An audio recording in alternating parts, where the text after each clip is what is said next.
안녕하세요. 카이마 밀리터리 인사이트 아나운서 노은청입니다. 네, 오늘은 북한의 2017년 신년사에 대해 한국군사문제연구원의 전문 연구위원이신 이준희 박사님을 모시고 말씀 나누도록 하겠습니다. 박사님 안녕하세요. 예, 반갑습니다. 네, 이번에 카이마 전문 연구위원으로 선발되셨다고 들었습니다. 예, 예. 네, 축하드립니다. 예, 감사합니다. 네, 이 북한이 신년사를 매년 발표하는 이유가 뭐가 될까요? 신년사가 발표를 하고 나면 반드시 주민들한테 이 암기를 강조를 하고 있습니다. 이 강기를 해서 암기 정도에 따라서 그 충성도를 평가를 합니다. 그래서 아무래도 암기 정도에 따라 가지고 처벌을 받는다든지 그렇게 볼 수도 있겠죠.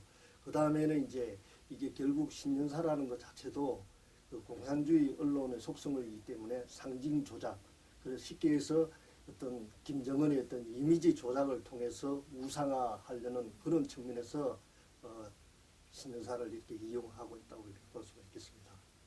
네, 그러면 지난 1월 1일이죠. 예, 예. 2017년 이번에 발표한 북한의 신년사는 어떤 내용을 좀 담고 있나요? 혹시 과거와 좀 차이가 있는지 궁금합니다. 예. 그 2017년도 신년사는 정치와 군사 그리고 경제와 사회, 남북 관계, 대외 관계 순으로 되어 있는데 2016년도와 비교를 했을 때 큰 차이는 없고 좀 평이한 내용으로 이렇게 되어 있다고 볼 수 있겠습니다.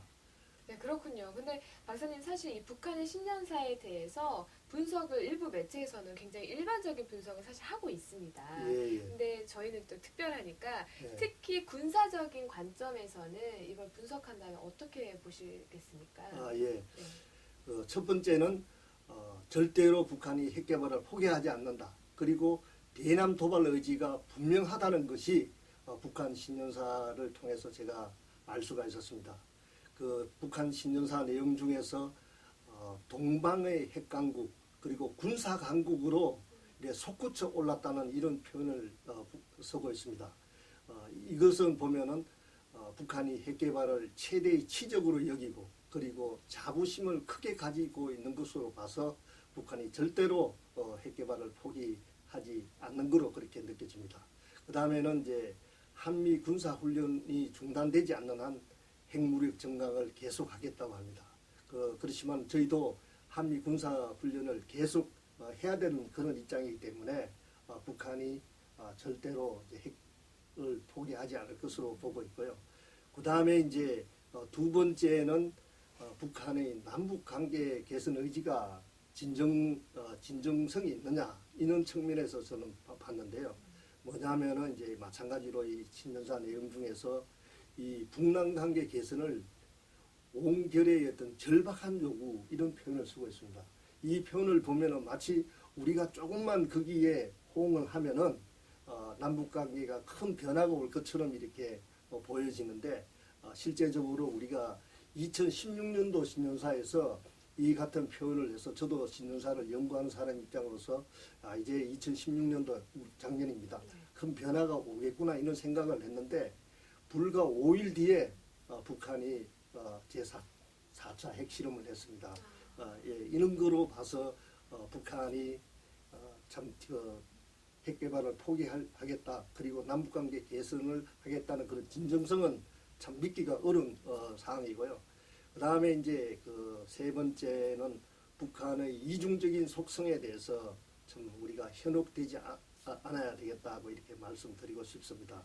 그래서 북한이 우리 한미연합훈련에 대해서는 많이 비난을 하면서도 자신들이 똑같은 70일 전투라든지 200일 전투에 대해서는 창조대전이라는 식으로 이렇게 극찬을 하고 있습니다. 네, 그러면 박사님 내용이나 형식 면에서는 이번 2017년 신년사가 어떻게 구성이 되어 있는지 말씀해 주면 감사하겠습니다. 예.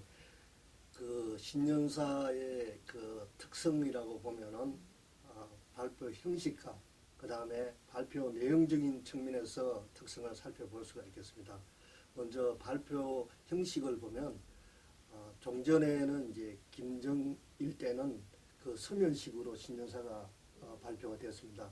그래서 2012년 4월 이제 김정은이가 공식적으로 등장을 하면서 2013년 신년사부터 김정은이가 인민복을 입고 육성으로 이제 신년사를 발표를 했습니다. 그러던 것이 이제 특히 2017년 금년에는 인민복 대신에 양복을 입었습니다. 이것은 이제 보면은 인민에 대해서 하나의 예의를 표하는 것이라고 볼 수 있고요. 대외적으로는 북한이 안정적으로 정권을 유지하고 잡았다는 것을 대외적으로 가시하는 측면으로 이렇게 볼 수 있겠습니다. 그 다음에 이제 내용 정면으로 볼 때는 김정은이가 금년도 신년사에 참 북한 인민을 위하고 싶은데 좀 잘 살게 해주고 싶은데 능력이 따르지 못해서 너무 안타깝다. 그리고 그렇지만은 2017년도에는 인민을 더 받들겠다는 이런 표현을 썼습니다. 그래서 좀 반성을 하고 좀 자책을 하는 이런 표현은 상당하게 이례적인 것으로 이렇게 볼 수가 있습니다. 그렇지만 이것 자체도 조금 우리가 꼭 씹어봐야 될 그런 부분이 있다고 생각합니다. 네, 근데 박사님 이런 북한의 발표들을 보면 항상 유의해야 할 점들이 있는 것 같습니다. 이번 신년사에 대해서 유의할 점은 무엇이 될까요? 예. 역사적으로 볼 때 북한은 말과 행동이 일치하는 속성이 있습니다. 지금 제가 작은 예를 설명해 드리면요. 네.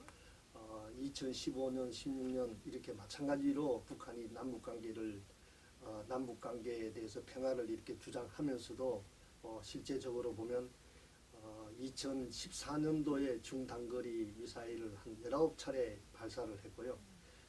2015년도에도 중단거리를 5차례 21발을 발사를 했습니다.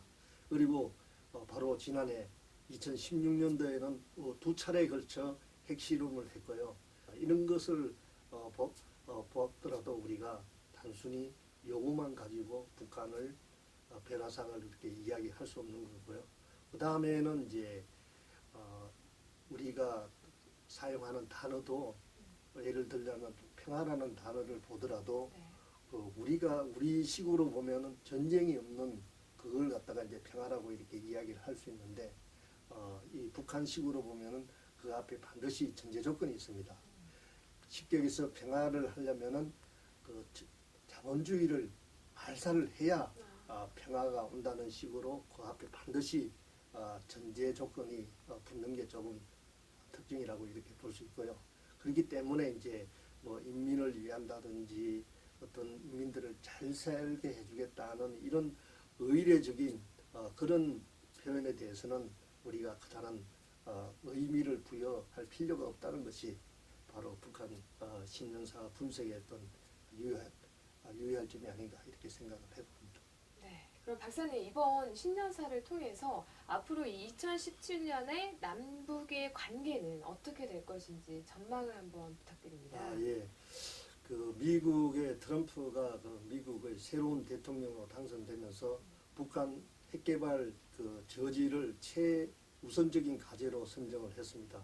그래서 이처럼 북핵 문제가 국제사회의 핫 이슈로 부각되고 있습니다. 이런 거로 봤을 때 북한은 북미 회담을 제의하면서 자신들이 마치 핵개발을 보류하는 것처럼 해서 우리의 주한미군 철수 문제를 거론을 한다든지 우리를 배제한 채 이 한반도 문제의 주도권을 장악하려고 할 것으로 예상이 됩니다. 북한이 이 국방 분야, 특히 핵개발 이런 분야에 대해서 대단한 것처럼 이렇게 가시를 하고 이렇게 이야기를 하고 있는데 이것은 다른 말로 이야기하면 대남 도발을 자행하겠다는 것을 언급하고 있다는 것으로 우리가 주지를 해야 됩니다. 그런 이야기를 할수록 우리는 더 대북 경계를 철저히 해야 된다는 것을 말씀드리고 싶습니다. 네, 그렇군요.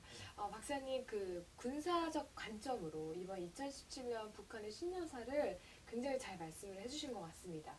아무래도 이 북한이 발표하는 내용이라든지 표현이라든지 이런 점들을 그대로 받아들일 것이 아니라 선택적으로 좀 그들의 의도를 파악해서 받아들여야 되지 않을까라는 생각을 했는데요. 아무래도 우리 박사님께서 오랜 시간 동안 분석을 하신 결과로 오늘 이렇게 말씀을 해주셔서 더 쉽게 잘 이해가 됐던 것 같습니다. 오늘 말씀 정말 감사합니다. 감사합니다. 네, 고맙습니다. 예.